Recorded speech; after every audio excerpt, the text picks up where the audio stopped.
आपका यूनिक प्रज्ञान यूट्यूब परिवार में मैं प्रज्ञान सर हार्दिक स्वागत करता हूं, वंदन करता हूं, अभिनंदन करता हूं। प्यारे साथियों, सुबह के 5 बज चुके हैं और जिस प्रश्नोत्तरी 50 का आपको बेसब्री से रहता है इंतजार, वह प्रश्नोत्तरी 50 लेकर के आपके बीच उपस्थित हूं। तो आज की प्रश्नोत्तरी 50 प्रारंभ की जाए उससे पूर्व देखेंगे आज का प्यारा सा मॉर्निंग कोट्स। और आज का प्यारा सा मॉर्निंग कोट्स है कि किस्मत के दरवाजे पर सर पीटने से बेहतर है अपने कर्मों से तूफान पैदा करें, दरवाजे अपने आप खुल जाएंगे दोस्तों। और जीवन में अगर सफल होना चाहते हो तो अपने सफलता के लिए अपनी कर्मठता को बढ़ाइए। जिस दिन आपका ज्ञान कर्म मजबूत होगा, सफलता आपके कदमों में होगी। और इसी मॉर्निंग कोट्स के साथ प्रारंभ करना चाहेंगे शायद प्रश्नोत्तरी 50, लेकिन पहला प्रश्न आप तक पहुंचे इससे पूर्व वीडियो को लाइक और शेयर कर दीजिएगा। चैनल पर पहली बार होंगे तो चैनल को सब्सक्राइब करना बिल्कुल ना भूलें। तो बिना समय गंवाए प्रारंभ करते हैं आज की पाठचर्या और देखते हैं आज की पाठचर्या का पहला प्रश्न। सुरेंद्र वर्मा को किस उपन्यास के लिए साहित्य अकादमी पुरस्कार से सम्मानित किया गया? तो जवाब हो जाएगा मुझे चांद चाहिए के लिए 1996 ईस्वी में। प्रश्न संख्या 2, सीट नंबर 6 किस लेखिका का कहानी संग्रह है? सीट नंबर 6 ममता कालिया द्वारा लिखा गया कहानी संग्रह है। 1978 ईस्वी इस कहानी संग्रह का प्रकाशन वर्ष है। प्रश्न संख्या 3 है कि फणीश्वर नाथ रेणु द्वारा लिखा गया अधूरा उपन्यास कौन सा है? जवाब हो जाएगा राम रतन राय, 1971 ईस्वी का। अगला प्रश्न, सूरजमुखी अंधेरे के और जिंदगी नामा उपन्यास की लेखिका कौन है? सूरजमुखी अंधेरे के जिंदगी नामा उपन्यास कृष्णा सोबती द्वारा लिखा गया उपन्यास है। 1972 ईस्वी सूरजमुखी अंधेरे का प्रकाशन वर्ष, वहीं जिंदगी नामा 1982 ईस्वी का प्रकाशित उपन्यास है। अगला प्रश्न है कि निहाल रांगे राघव के किस कहानी का पात्र है? निहाल रांगे राघव द्वारा लिखे गए गदल कहानी का पात्र है। प्रश्न संख्या 6 है कि आत्मा और परमात्मा का गुप्त वाग विलास रहस्यवाद है और वही छायावाद, यह कथन किसका है? जवाब हो जाएगा डॉक्टर राम कुमार वर्मा का। अगला प्रश्न है कि सुनहले सहवाल चिंता काव्य संग्रह के रचनाकार कौन है? सुनहले सहवाल चिंता काव्य संग्रह अज्ञेय द्वारा लिखा गया है। 1966 ईस्वी सुनहले सहवाल का प्रकाशन वर्ष, वहीं चिंता काव्य संग्रह 1942 ईस्वी का प्रकाशित काव्य संग्रह है। प्रश्न संख्या 8 है कि बरवय रामायण किस भाषा में लिखा गया ग्रंथ है? बरवय रामायण अवधी भाषा में लिखा गया बरवय छंद है, जिसमें 69 छंद हैं, 7 कांड हैं। तुलसीदास का लिखा गया यह ग्रंथ है। प्रश्न संख्या 9 है कि राधा कृष्णदास के उस उपन्यास का नाम क्या है जिसमें गोवध का वर्णन किया गया है? जवाब में आपने निसहाय हिंदू को चुना, तो बिल्कुल सही जवाब 1890 ईस्वी का प्रकाशन वर्ष। अगला प्रश्न है कि 10 रूपक की टीका अवलोक नाम से किसने लिखी? 10 रूपक की टीका अवलोक नाम से लिखने वाले धनिक महोदय हैं। शमशेर कवियों के कवि हैं, यह कथन किसका है? तो शमशेर कवियों के कवि हैं, यह अज्ञेय जी का कथन है। अगला प्रश्न है कि रामचंद्रिका को छंदों का अजायब घर किसने कहा है? तो रामचंद्रिका को छंदों का अजायब घर कहने वाले राम स्वरूप चतुर्वेदी जी हैं। अगला प्रश्न है कि कुतुबन के गुरु का नाम क्या था? कुतुबन के गुरु का नाम शेख बोहरान था। अगला प्रश्न है कि छायावाद को भाव प्रकाशन का एक नया मार्ग किसने कहा है? छायावाद को भाव प्रकाशन का एक नया मार्ग कहने वाले मुकुटधर पांडे हैं।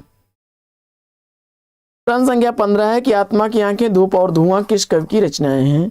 आत्मा की आंखें धूप और धुआं रामधारी सिंह दिनकर की रचनाएं हैं। आत्मा की आंखें 1964 ईस्वी, धूप और धुआं 1951 ईस्वी की प्रकाशित रचना है। अगला प्रश्न, सर्वप्रथम नुक्ता लगाने का चिन्ह किसने प्रारंभ किया? तो सर्वप्रथम नुक्ता लगाने का चिन्ह राजा शिव प्रसाद सितारे हिंद ने किया। अगला प्रश्न है कि मिश्र बंधुओं के अनुसार हिंदी के प्रथम गद्य लेखक कौन है? तो मिश्र बंधुओं के अनुसार हिंदी के प्रथम गद्य लेखक गोरखनाथ हैं। प्रश्न संख्या 18 है कि अमीर खुसरो को अवधी भाषा का प्रथम कवि किसने माना है? अमीर खुसरो को अवधी भाषा का प्रथम कवि मानने वाले राम कुमार वर्मा जी हैं। प्रश्न संख्या 19 है कि किसने खड़ी बोली काव्य को नीरस और कर्णकट कहा था? जवाब हो जाएगा पद्म सिंह शर्मा ने। अगला प्रश्न है कि किस कवि ने काव्य कृति पल्लव को कल्पना का विह्वल कहा है? जवाब हो जाएगा सुमित्रानंदन पंत ने। अगला प्रश्न है कि दुलाई वाली कहानी के कहानीकार कौन है? तो दुलाई वाली कहानी के कहानीकार बंग महिला राजेंद्र बाला घोष हैं। 1907 ईस्वी इसका प्रकाशन वर्ष है। अगला प्रश्न है कि रस को ब्रह्मानंद सहोदर सर्वप्रथम किसने कहा है? रस को ब्रह्मानंद सहोदर कहने वाले भट्ट नायक हैं। अगला प्रश्न है कि 10 तस्वीरें रेखाचित्र का प्रकाशन कब हुआ?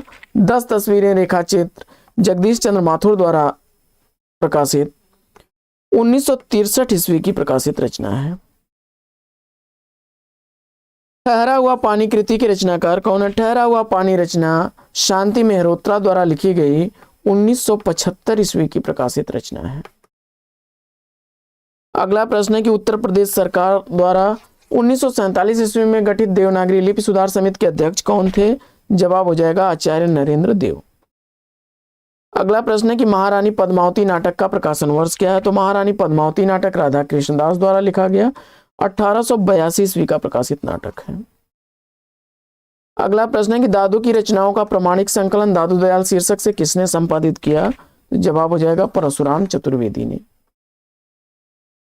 अगला प्रश्न है कि उच्छ्वास काव्यकृति की रचनाकार कौन है? तो उच्छ्वास काव्यकृति सुमित्रानंदन पंत द्वारा लिखी गई 1920 ईस्वी की प्रकाशित रचना है। अगला प्रश्न है कि बालकृष्ण शर्मा का पहला काव्य संग्रह कौन सा है? तो जवाब हो जाएगा कुमकुम 1939 ईस्वी का प्रकाशन वर्ष है। अगला प्रश्न है कि देशी नाम माला कुमार पाल चरित ग्रंथों के रचयिता कौन है? जवाब हो जाएगा हेमचंद। अंग दर्पण रस प्रबोध के रचनाकार कौन है? अंग दर्पण रस प्रबोध रसलीन की रचना है। अंग दर्पण 1737 ईस्वी, रस प्रबोध 1741 ईस्वी की प्रकाशित रचना है। अगला प्रश्न है कि जगदम्बा बाबू आ रहे हैं कहानी संग्रह किस कथा लेखिका का है? जगदम्बा बाबू आ रहे हैं यह कहानी संग्रह चित्रा मुदगल का है। अगला प्रश्न है कि अभिव्यंजना का नूतन विधान छायावाद का मुख्य लक्षण किस आलोचक ने माना है? अभिव्यंजना का नूतन विधान छायावाद का मुख्य लक्षण मानने वाले आचार्य रामचंद्र शुक्ल हैं। किस साहित्यकार ने राष्ट्र को सगुण मूर्ति सर्वेश की कहकर इसकी वंदना की है? जवाब हो जाएगा मैथिली शरण गुप्त ने। अगला प्रश्न है कि न आने वाला कल उपन्यास का प्रकाशन काल क्या है? तो न आने वाला कल उपन्यास मोहन राकेश द्वारा लिखा गया 1968 ईस्वी का प्रकाशित उपन्यास है। अगला प्रश्न है कि राम राज्य का न्याय नाटक के नाटककार कौन है? तो राम राज्य का न्याय नाटक अच्युतानंद द्वारा लिखा गया है। अगला प्रश्न है कि प्राणार्पण नाम से गणेश शंकर विद्यार्थी के बलिदान पर लिखे गए खंडकाव्य के रचनाकार कौन है? जवाब हो जाएगा बालकृष्ण शर्मा नवीन। अगला प्रश्न है कि भूख के 3 दिन सच बोलने की भूल किसके कहानी संग्रह है? तो भूख के 3 दिन सच बोलने की भूल यशपाल द्वारा लिखा गया कहानी संग्रह है। 1968 ईस्वी का प्रकाशन वर्ष है भूख के 3 दिन का। सच बोलने की भूल 1962 ईस्वी का प्रकाशित। सिद्ध सामंत काल की संज्ञा आदिकाल को किसने दी? आदिकाल को सिद्ध सामंत काल कहने वाले राहुल सांकृत्यायन जी हैं। अंतिम अध्याय किसके जीवन पर आधारित उपन्यास है? तो अंतिम अध्याय उपेंद्रनाथ अस के जीवन पर आधारित उपन्यास है। भैरव प्रसाद गुप्त द्वारा लिखा गया 1970 ईस्वी का प्रकाशित उपन्यास है। अगला प्रश्न है कि मधुपर्क उतार चढ़ाव कहानी के लेखक कौन है? मधुपर्क उतार चढ़ाव कहानी भगवती प्रसाद वाजपेयी द्वारा लिखी गई है। मधुपर्क 1929 ईस्वी की, उतार चढ़ाव 1950 ईस्वी की प्रकाशित कहानी है। अगला प्रश्न है कि शोकोच्छ्वास काव्यकृति के रचनाकार कौन है? तो शोकोच्छ्वास काव्यकृति 1910 ईस्वी की प्रकाशित रचना जयशंकर प्रसाद की है। अगला प्रश्न है कि पंत ने अपने जीवन के किस कालखंड को नव मानवता का स्वप्न काल कहा है? जवाब हो जाएगा 1945 से 1959 ईस्वी तक के कालखंड को उन्होंने नव मानवता का स्वप्न काल कहा है।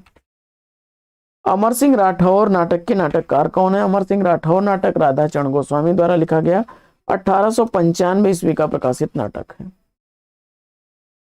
डॉक्टर गणपत चंद्र गुप्त ने हिंदी नवगीत का प्रवर्तक किसे माना है? गणपत चंद्र गुप्त के अनुसार हिंदी नवगीत के प्रवर्तक राजेंद्र प्रसाद सिंह हैं। अगला प्रश्न है कि छायावाद काव्य न रहकर केवल अलंकृत संगीत बन गया था, यह कथन किसका है? तो जवाब हो जाएगा सुमित्रानंदन पंत का। अगला प्रश्न है कि जलता हुआ रथ नाटक का प्रकाशन काल क्या है? तो जलता हुआ रथ नाटक स्वदेश दीपक द्वारा लिखा गया 1998 ईस्वी का प्रकाशित नाटक है।